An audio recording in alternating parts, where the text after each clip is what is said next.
all you need to start an asylum is an empty room and the right kind of people.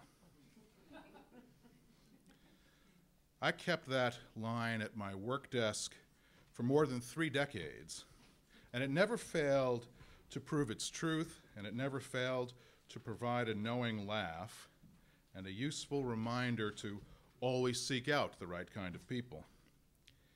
There are times when that line seems like the single most lasting and valuable wisdom I took from my 4 years at this institution, but I realize that such an admission is never going to get me that gig is on the Penn recruiting poster. But I come tonight to pay homage to the person responsible for introducing me to that line and for so much more. The line comes from the film My Man Godfrey, and it is spoken by my favorite 30s supporting player, the formidable human foghorn Eugene Pallette, as he tries to explain the utter madness of his family members bouncing around him. I might never have known any of that were it not for Gerald Weales, for in my Penn senior year, having successfully avoided most traditional English major courses, I took his class in American film comedy of the 1930s.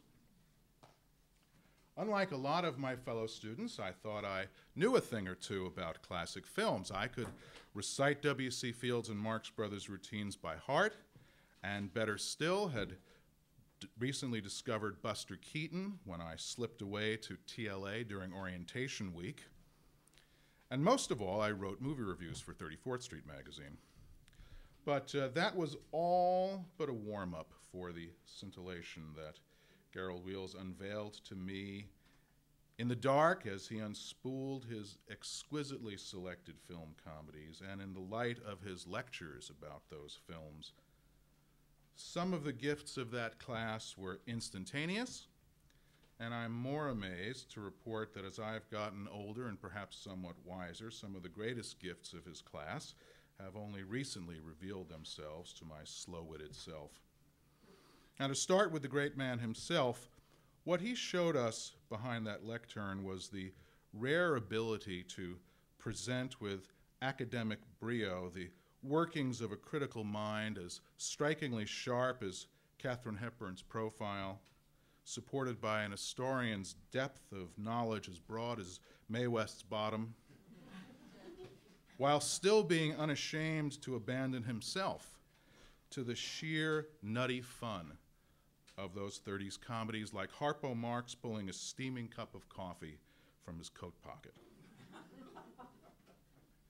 Certainly back in the Penn English department of the mid-70s, and I suspect still, it was rare for a professor to wrap his gown of respectability around the study of truly popular creations. Popularity is no simple achievement, of course, for there is good popular and bad popular. In a Jersey Shore world, thanks to Gerald Weales, I can still escape to the Palm Beach story. He showed us how we should never be blinded by the glow from that screen, how to discern the shine from the shinola. To quote a trailer from the original release of Nothing Sacred, and more about that film in a moment, nothing sacred solves no war problems, no peace problems, no labor problems. Nothing sacred solves absolutely nothing but your entertainment problems. It is fast, funny, cockeyed, and romantic. Cockeyed.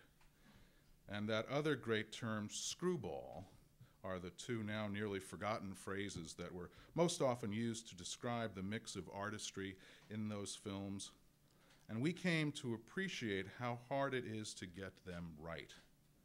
It's not just fast talking or wisecracking, handsome faces or sumptuous gowns. Those elements were crucial. But it was who was shaking that cocktail shaker that made all the difference, that could produce those peaks of knockout froth that poured out on the screen of the best of those 30s comedies. And he always showed us the best. Unlike most of our fellow undergraduates, we were encouraged to revel in all the colors and shades of glorious black and white. the gossamer and gumption that made up the timeless wonder in those films, and to those stars, Myrna Loy, Claudette Colbert, Jean Arthur, William Powell, Cary Grant, and so many more. And as a bonus, for which I remain especially grateful, he took great pains to make sure that we would begin to recognize the varied talents that made minor but indelible stars out of such unlikely movie star material as those great supporting players like Roscoe Carnes, Billy Barnes, Walter Connolly, Lionel Stander, Ruth Donnelly, Hugh Herbert, and the aforementioned Eugene Pallette. My only regret is that since that class, I have matured to most resemble Eugene Pallette and not William Powell. And then there was the underappreciated gift Dr. Weales gave us of watching a professional take such pleasure in showing and sharing his knowledge with us. No doubt there are dozens, if not hundreds, of brilliant professors in front of classes here, but I doubt there are many who could match Gerald Weales' ability to be brilliant with such elan one moment and the next moment to take unashamed joy in dissolving with the rest of us over some slapstick shtick up there on the screen.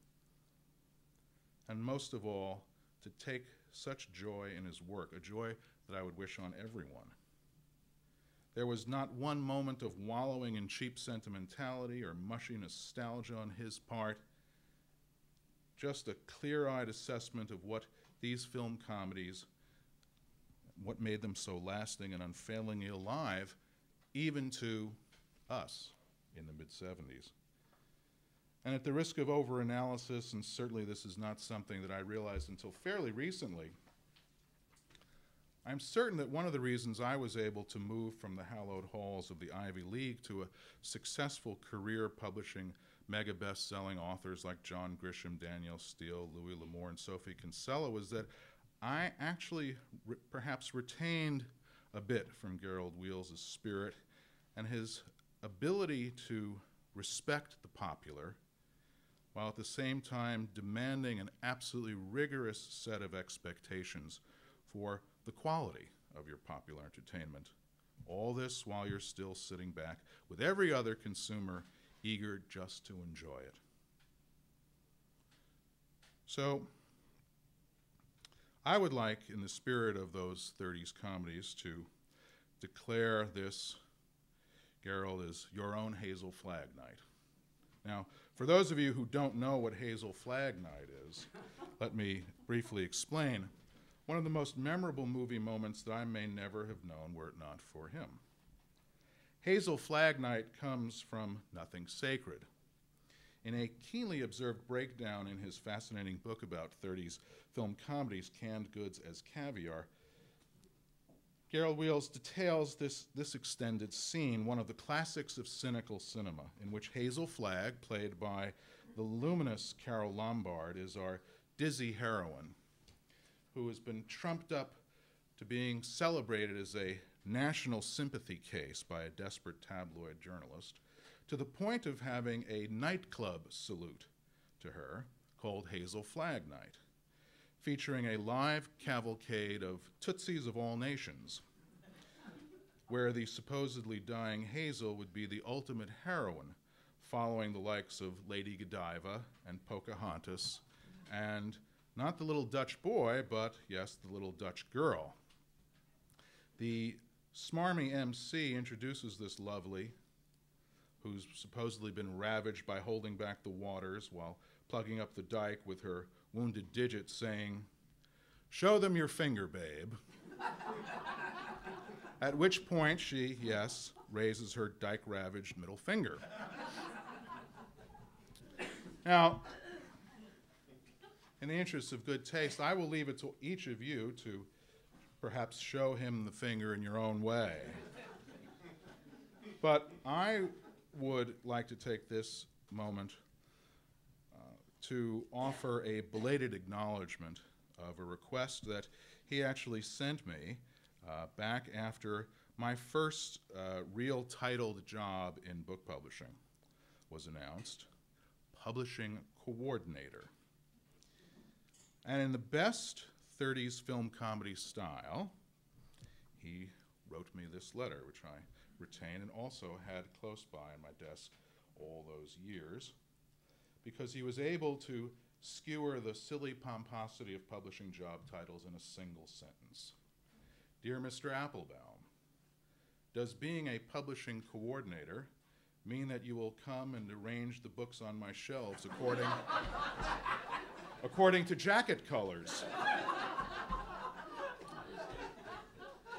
Now, I will add here that, and this is absolute gospel truth, this was 1978, about 7, 8 years after that, when I moved to companies briefly, or not so briefly, we actually had a CEO come in to run Simon & Schuster at that point, who was from outside the world of publishing. Had come from the world of packaged goods, which was unheard of practically. And he actually called down to my office. At that point, I was publisher of pocketbooks, and he actually his secretary made the following request. He would like more books with brown covers. Could you send some up? So you really can't make this stuff up. But, sir, I will close by belatedly saying thank you, and anytime I am at your cover coordinating service.